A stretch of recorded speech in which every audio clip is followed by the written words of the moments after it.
Olá, amigos. Espero que esteja bem. Desejo tudo de bom para você.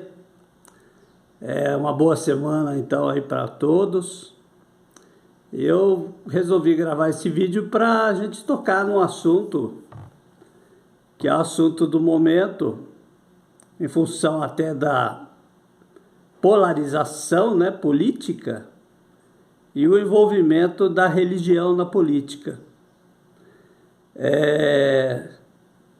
Esse envolvimento tem causado muita estranheza, embates, debates, posturas maniqueístas, né, conforme eu comentei, cada um do seu lado dizendo ser o dono da verdade, sendo aquele que é portador do bem contra o mal.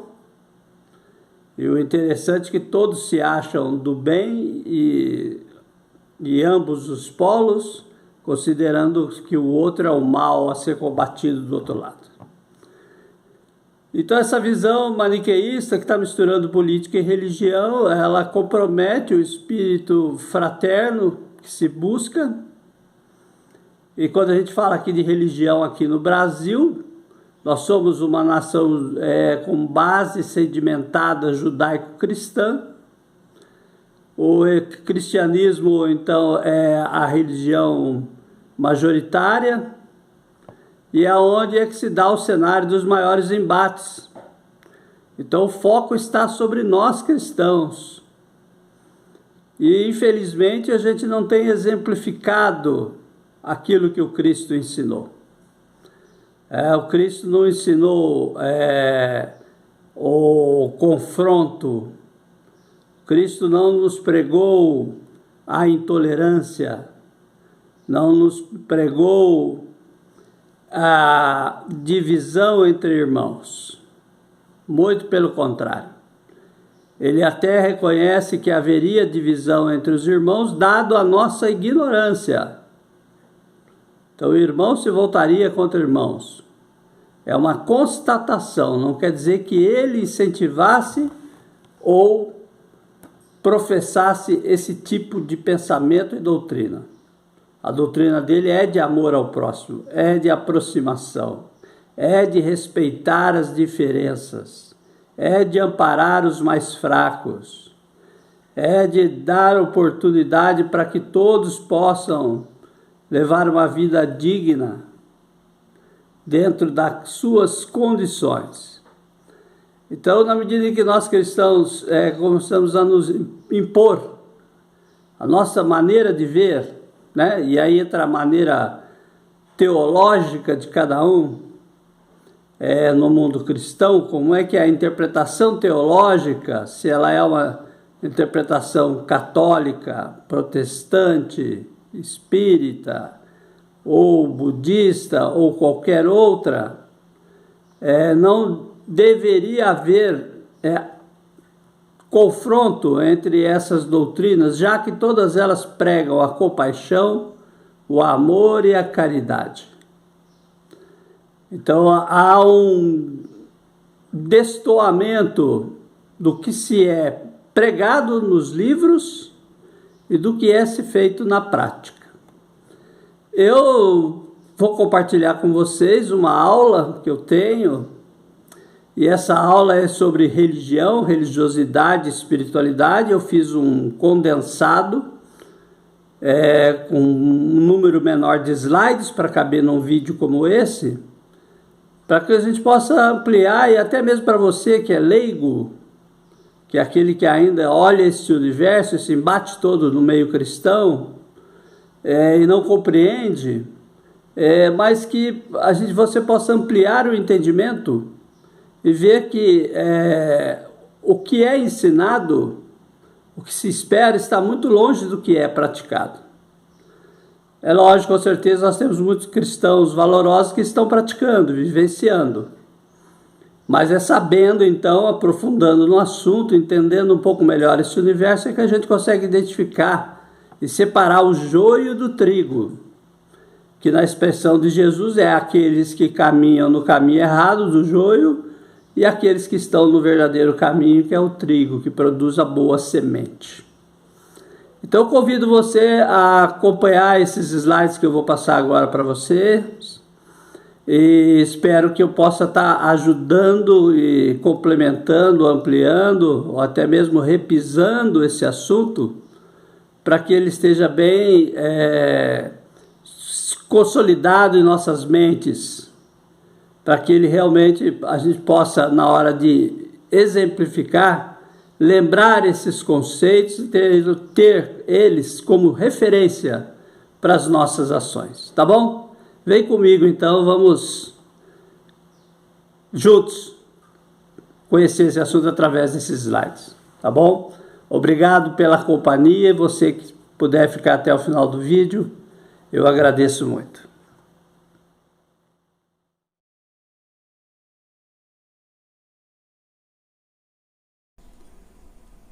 Esse é o tema, né? Religião, religiosidade e espiritualidade. Nós temos aí então nesse slide essa figura que mostra diversas mãos, né, simbolizando cada discípulo, cada seguidor de uma determinada religião, se dando as mãos no sentido de buscar então uma união, né, através das diferenças religiosas. Então nós vamos, num primeiro momento, eu gostaria de colocar para vocês esse primeiro slide, que são as visões de mundo que nós temos hoje na sociedade. Nas visões de mundo do materialismo e do espiritualismo, então o materialismo aí no canto superior esquerdo, é uma filosofia que leva em consideração a preponderância da matéria sobre o espírito, a inexistência de alguma coisa a mais que a matéria. No canto direito superior, espiritualismo, que admite a existência no homem de um elemento chamado espírito ou alma, que continua a existir depois da morte. Então essa é a tese dual, de que há o corpo e o espírito. Então as alternativas, né, da humanidade em relação ao mundo espiritual, à religiosidade, essa figura do nosso companheiro Durval Ciampone ilustra que o homem pode ser materialista, e no sentido materialista, no canto inferior do slide vocês podem ver, ele pode ser psicológico, que é apego aos bens materiais, orgulho, egoísmo e vaidade, no sentido materialista do termo, e filosófico. Então não existe nada além da matéria. Deus não existe, a alma não existe. O pensamento resulta de propriedades da matéria. Essa é a visão do materialista, aquele do ateu, aquele que nega que há além da matéria alguma coisa, há mais, que não existe o espírito. Nós somos daqueles que somos espiritualistas, então estamos aqui no espiritualismo. E dentro dessa caixa do espiritualismo, nós temos a figura do panteísmo. O panteísmo ele diz que existe um único ser inteligente, que a alma é uma fagulha que retorna ao todo, Deus. Que Deus é a soma de tudo que existe. Deus é resultante de todas as inteligências. Então temos aí no panteísmo religiões reencarnacionistas, como a alma, dizendo que a alma humana não tem fim, ela vem de diversas encarnações. Temos também aqueles que creem na sobrevivência da alma, que sobrevivência da alma em duas maneiras, com reencarnação e com ressurreição. Com reencarnação, temos aí o espiritismo, a doutrina espírita, sincretismo religioso, as doutrinas orientais e diversas escolas espiritualistas. E com ressurreição, quer dizer, ressurge o corpo físico, temos o judaísmo, o Velho Testamento, cristianismo e divisões, né? Algumas mais voltadas para o Velho Testamento, outras para o Novo Testamento, outras que procuram fazer uma abrangência entre o Velho Testamento e o Novo Testamento, com um enfoque equilibrado, e o islamismo, né, que é o do Alcorão. Então esse é o universo espiritualista, do qual nós vamos tratar aqui, onde estão as religiões, né? Então vamos para as definições, né, do que é religião, desse entendimento. Temos a visão de mundo, quando a gente fala então em materialismo e espiritualismo. Para o espiritualismo é tudo aquilo que é o sagrado, e para o materialismo é o profano. E qual é a definição disso? A definição é essa: o profano, que é então isso que é do mundo, né? É o que é estranho, é o que não pertence à religião, é o que viola a santidade de coisas sagradas, é do leigo, que não é religioso, né? Existe essa dualidade, né, do sagrado e o profano. É da pessoa estranha a uma seita, a uma religião, que não é iniciada nos conhecimentos religiosos, né? E secular é o que vive no século, que vive neste mundo, que não fez votos religiosos, do laico, temporal, civil, dos tribunais seculares, próprio do século, que não cabe à igreja, interesses seculares e do mundo.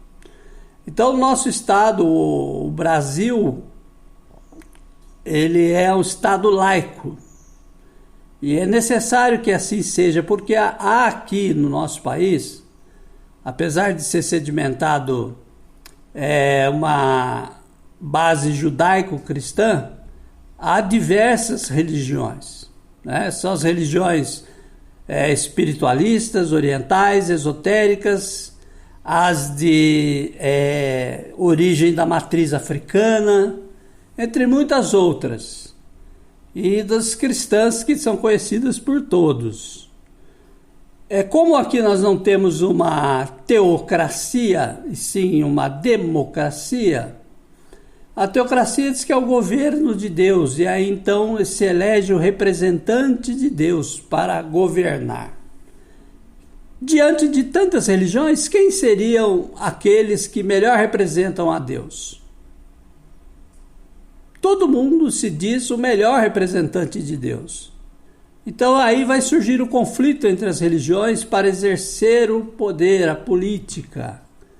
Então houve a necessidade, e os próprios religiosos, muitos espiritualistas, reconhecem que o Estado tem que ser laico. O exercício da religião é individual, íntimo, mas o Estado é laico. Ele tem leis que valem para todos, independente da religião que cada um professa. Então, essa é uma conquista da humanidade, é uma conquista do Brasil, e deve assim permanecer. Eu entendo que a sociedade, sendo cristã, ela pode influenciar nas leis, através então de organizações que vão colocar os valores cristãos em pauta.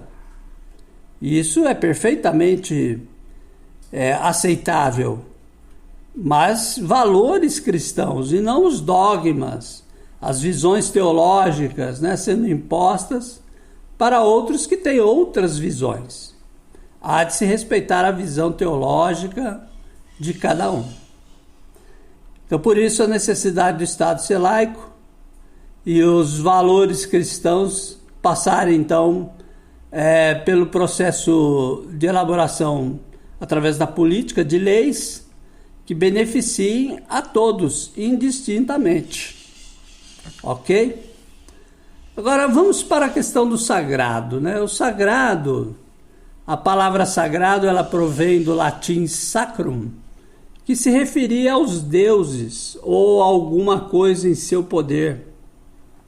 Já o termo santo vem de sanctus, significando que tem caráter de sagrado, augusto, venerando, inviolável, respeitável, purificador. Constitui então o sagrado uma das dimensões fundamentais da vida religiosa, uma área, um conjunto de realidades que de certa forma estão separados do mundo profano, do mundo comum. E no contato com o sagrado, o homem experimenta algo que o ultrapassa, que o transcende.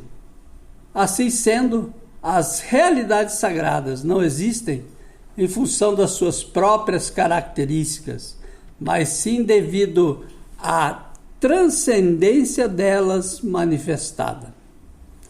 Ok? Então aí o sagrado é algo separado, é nesse sentido de a gente olhar o mundo material à nossa volta e saber que essa criação, ela remete a algo superior.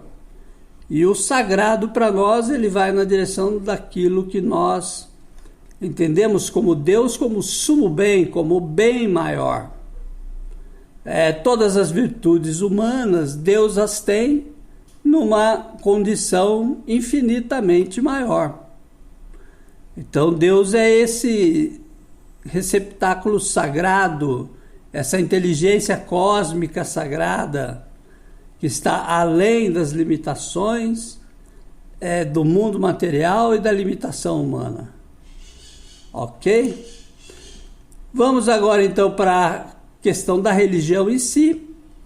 Religião e etimologia, né?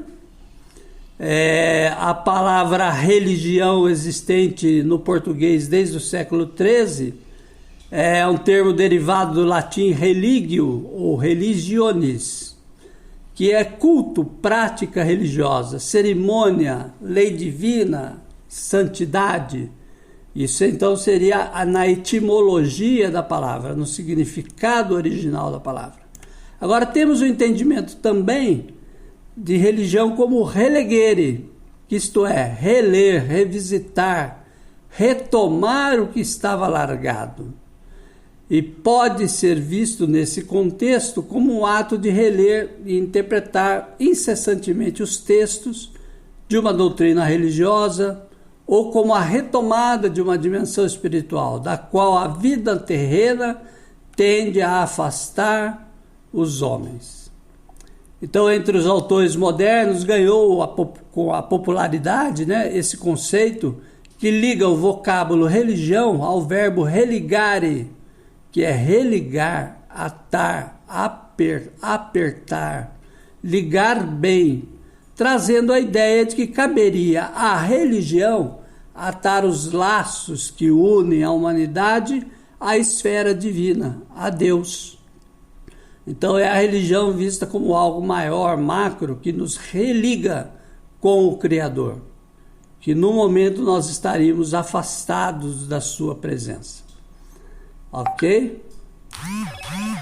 A religião, então, ela é esse sistema organizado de crenças, de práticas, rituais e símbolos destinados a facilitar a proximidade com o sagrado, com o transcendente. Deus é força superior, uma verdade absoluta. A religião é o aspecto institucional da espiritualidade.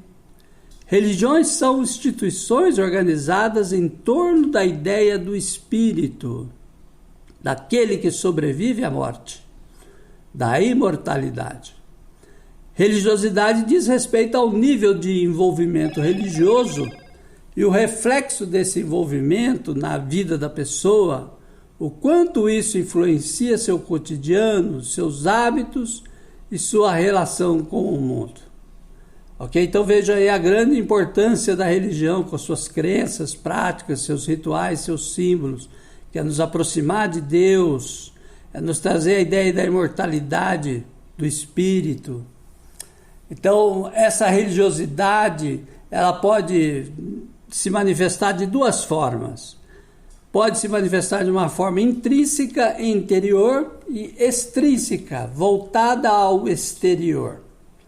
Na religiosidade intrínseca, as pessoas têm na religião seu bem maior, fazem parte da sua constituição de ser, de como elas agem, pensam e atuam no mundo. Na religiosidade extrínseca, a religião é um meio somente utilizado para obter outros fins ou interesses, para proporcionar segurança, consolo, sociabilidade, distração, status e até mesmo uma autoabsorção, dos seus pecados, né, no sentimento de culpa. Então, nesse caso, abraçar uma crença é uma forma de apoio, obtenção de necessidades mais primárias. E comparando essas duas formas de religiosidade, a intrínseca e a extrínseca, nós chegamos à conclusão que a religiosidade intrínseca está habitualmente associada à personalidade e ao estado mental saudável. É aquele que consegue pegar essas noções da religiosidade, introjetar e transformar isso em algo que possa fazer um bem a ele diariamente. Ok? É importante entender que a pessoa pode ter religião e muitas vezes não ter religiosidade nenhuma, que aí é a religiosidade extrínseca. A pessoa tem aquilo como algo social, como distração, como status. Agora também podemos entender a pessoa que tem a religiosidade intrínseca, ela não ter uma religião propriamente dita. Praticar a religiosidade consigo mesmo, com as pessoas, com o ser humano à sua volta. O que requer um grande desafio. Essa prática da religiosidade que não está apoiada numa religião em si. A religião tem a importância dela congregar pessoas, trazer pessoas daquele mesmo entendimento, daquela fé, e ajudar umas às outras a melhorar a sua religiosidade, para que ela justamente saia da questão da religiosidade exterior, extrínseca, para uma religiosidade interior, que pratica, que vivencia, que essa sim é que torna o homem mais saudável. O famoso autoconhecimento, né, e a reforma íntima, que devemos buscar reformar o nosso interior, para que sejamos um filho de Deus melhor. As características das religiões. As religiões possuem em comum alguns aspectos como caráter público, hierarquia clerical, reuniões regulares, estabelecimento de limites entre o sagrado e o profano, a sacralização de determinados locais, veneração de divindades, escrituras sagradas ou tradição oral, sacrifícios, rituais, festas, serviços funerários e matrimoniais, meditação, arte, calendários religiosos, o sistema de crenças no sobrenatural, no supranatural, geralmente explicando a vida após a morte ou a origem do universo. Então veja que as características da religião, ela oferece muitas coisas. E apesar das religiões ainda não terem o efeito ideal, mas elas proporcionam ainda para o ser humano um caminho de construção de espiritualidade, através dessas diversas práticas. Então, nós vamos evoluindo nas práticas de religiosidade para adquirir uma espiritualidade melhor, e quando alcançamos isso, já não é mais necessário tantos sacrifícios, rituais, ritos. Saímos dessa religiosidade exterior para uma espiritualidade interior. E aqui então eu trago agora para vocês o tema da espiritualidade. O que é a espiritualidade, né? Então nós falamos sobre religião, comparamos com religiosidade, e agora vamos falar da espiritualidade, que é essa busca pessoal pela compreensão das questões últimas acerca da vida, do seu significado e da relação com o sagrado e o transcendente, podendo ou não conduzir ou originar rituais religiosos e formação de comunidades. Espiritualidade se refere ao domínio do espírito, ou seja, a dimensão não material, extrafísica da existência, que pode ser expressa por termos como Deus ou deuses, almas, anjos e demônios, e habitualmente se refere a algo invisível, intangível, que é a essência da pessoa. Então, espiritualidade como busca pessoal como compreensão das questões últimas acerca da vida, do seu significado, que é do domínio do espírito. E aí, ampliando um pouco mais o nosso entendimento, a espiritualidade é essa dimensão de todo ser humano que o impulsiona na busca do sagrado, da experiência transcendente, na tentativa de dar sentido e resposta a aspectos fundamentais da vida. A espiritualidade não é monopólio das religiões ou de algum movimento espiritual. Ela é inerente ao ser humano. É a dimensão que eleva a pessoa para além do seu universo e a coloca frente às questões mais profundas, as que brotam da sua interioridade, no anseio de encontrar respostas às perguntas existenciais. Perguntas como: de onde eu vim? Para onde eu vou? Qual o sentido da minha vida? Que lugar eu ocupo nesse universo? Que propósito tem minha vida? Por que isso aconteceu comigo? Visto que essas são as questões fundamentais do ser humano contemporâneo que buscam sentido para essa existência. Então, pela falta de sentido que muitas vezes a pessoa não encontra, até por desconhecer a espiritualidade, a dimensão espiritual da vida, ela perde esse sentido caindo num vazio existencial. Ok? E aí o assunto do vazio existencial e o sentido da vida merece até um outro slide, um outro vídeo, onde eu possa compartilhar esse assunto com vocês. Tá bom? Bom, agora que já tratamos do assunto religião, religiosidade, espiritualidade, entendemos os conceitos, suas características, como exercer a espiritualidade e a religiosidade? Por essência, o homem é um ser religioso. O seu atavismo o induz ao culto religioso. Atavismo psicológico, né? É a adoração natural a Deus, aos elementos essenciais da fé. E depois da razão, na busca da conscientização da sua imortalidade. Esse sentimento ressalta na prece, na ação da caridade, no exercício das virtudes humanas, na superação de sua animalidade, das suas paixões, no sacrifício para superar os próprios limites humanos em direção ao divino, né? E a prece, então, é de vital importância, pois ela nos sintoniza com Deus, louvando, pedindo, agradecendo, e uma submissão racional, e uma libertação plena ao entender as leis que governam a vida. Então, essa religiosidade a gente deve ter esse sentido de adoração, de religiosidade, que pode ser praticado de diversas maneiras, dentro de um templo religioso, até mesmo diante da natureza. Essa conscientização de que somos um espírito que no momento habita um corpo de carne. E exercendo a nossa religiosidade através de ações do amor ao próximo, que é a caridade, das virtudes como a compaixão, exercício da tolerância, a temperança,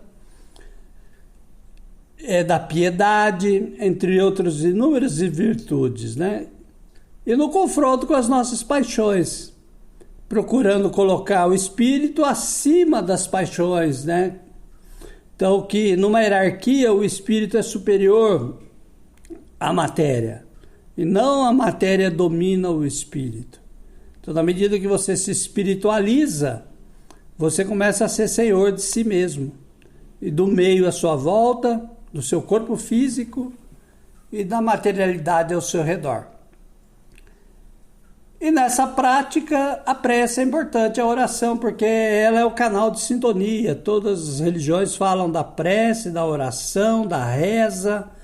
Elas são como que um pedido, um agradecimento, mas é uma sintonia e é um gesto de humildade, né, de submissão racional ao Criador. Quando a gente evolui espiritualmente, a gente reconhece cada vez mais a grandiosidade de Deus e das leis que governam a vida. Agora existe aquele lado negativo, que é do religioso fanático. E é o que nós temos encontrado bastante na sociedade, né? Aquele religioso fanático é o que não compreende e não respeita o processo religário do próximo. Ele se torna intolerante e não aceita as práticas religiosas de outros indivíduos, considerando o seu caminho único e inquestionável.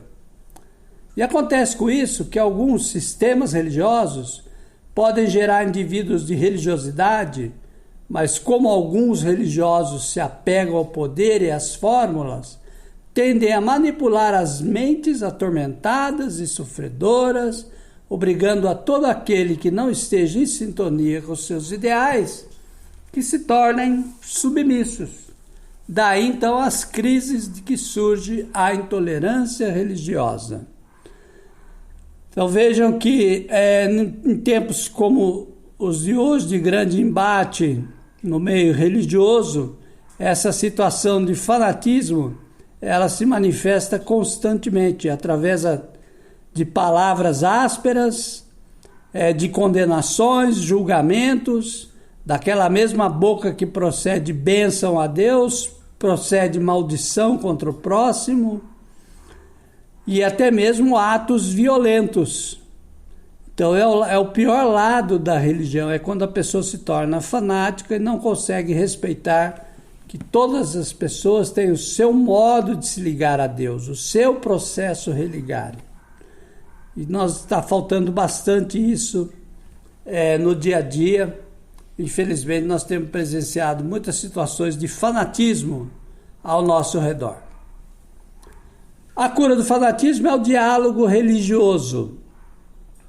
Nós devemos buscar o diálogo religioso. O indivíduo altamente espiritualizado, ele é aquele que consegue ter um diálogo religioso, consegue respeitar as diferentes formas de se adorar e exercer a religiosidade para Deus. Existe a palavra ecumenismo, bastante conhecida de nós todos, que é muito usada, que são os esforços em favor da unidade entre as igrejas cristãs. Quer dizer, a palavra ecumenismo, ela nasce no meio cristão. E no sentido lato, ela designa a busca de uma unidade entre as religiões cristãs, católica e protestante. A definição eclesiástica mais abrangente diz que é a aproximação, a cooperação, a busca fraterna da superação das divisões entre as diferentes igrejas cristãs. Comentei católico e protestante porque foi da iniciativa do encontro deles que nasce essa palavra ecumenismo, uma questão histórica.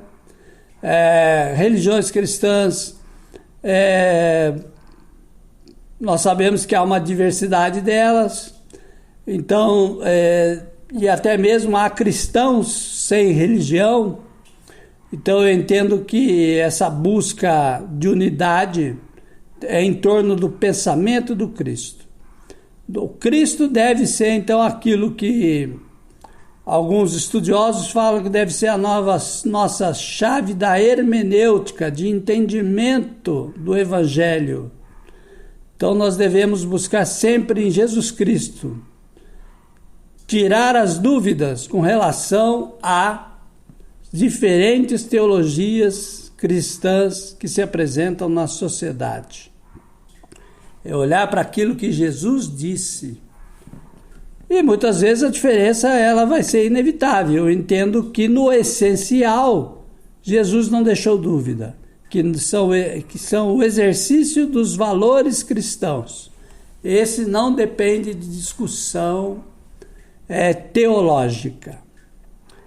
O que é mais correto, então, já que o ecumenismo é para as religiões cristãs, englobando todas as outras formas de religião, é obter o diálogo interreligioso, o diálogo entre religiões, que é um conceito de que as diferentes religiões devem dialogar, se respeitar mutuamente, procurando evitar as guerras com motivação religiosa.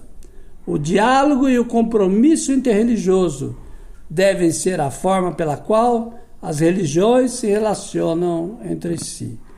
Então, nós devemos buscar sempre no espírito de fraternidade, o diálogo entre as religiões, respeitando a forma de cada um entender e compreender, da sua interpretação, né, do sagrado, do divino.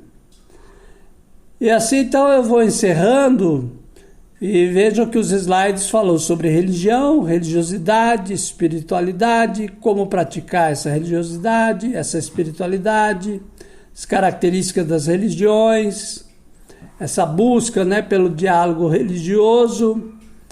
Então, as grandes religiões do mundo, com seus diversos ensinamentos e práticas, elas constituem caminhos autênticos para o bem supremo.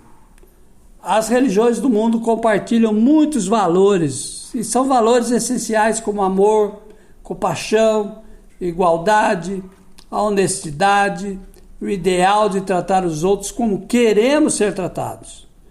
A gente quer ser respeitado em nossa religião, então devemos respeitar a religião do outro. E todas as pessoas têm liberdade de consciência e o direito de escolher a sua própria fé. E aí fico por último com a palavra dos sábios, né, do sábio Marcel Proust, onde ele diz aqui no canto superior direito o seguinte: o que reúne e atrai as pessoas não é a semelhança ou identidade de opiniões, senão a identidade de espírito, a mesma espiritualidade ou a maneira de ser e entender a vida. Então, o que congrega as pessoas não são as suas opiniões, mas sim essa maneira de ser, entender a vida, identificando no espírito, nós, enquanto espíritos, filhos de um mesmo Deus. É isso que nos faz unir, essa que deve ser a espiritualidade maior.